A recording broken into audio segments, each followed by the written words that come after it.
इनमें कुछ शेर पेश कर रहा हूं, मुलाजा करें। हम इसके पासबां हैं, ये पासबां हमारा। हम इसके पासबां हैं, ये पासबां हमारा। हिंदुस्तान के हम हैं, हिंदुस्तान हमारा। हम इसके पासबां हैं, ये पासबां हमारा। हिंदुस्तान के हम हैं, हिंदुस्तान हमारा। हिंदू हो या मुसलमान, ईसाई हो के सिख हो, महका है सब गुलों से ये गुलशता हमारा। महका है सब गुलों से ये गुलशता हमारा। सबने इसे संवारा, सबने इसे निखारा, फिर क्यों ना ये चमन हो रश के जिना हमारा।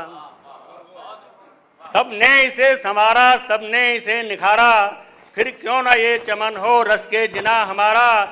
यकजहती वतन का है तर्जुमा तिरंगा, अमनो अमा का मजहर कौमी निशान हमारा।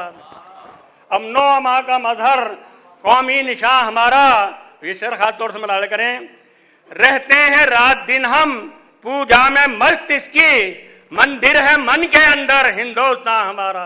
वाह वाह वाह वाह। रहते हैं रात दिन हम पूजा में मस्त, इसकी मंदिर है मन के अंदर हिंदुस्तान हमारा।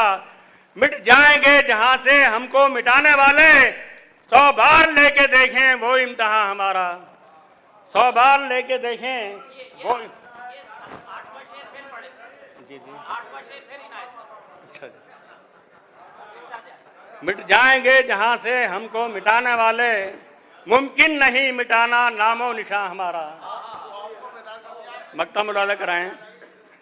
हाथों में लेके शाहिद अमनो अमा का परचम, हाथों में लेके शाहिद अमनो अमा का परचम, बढ़ता रहेगा यूं ही ये कारवां हमारा।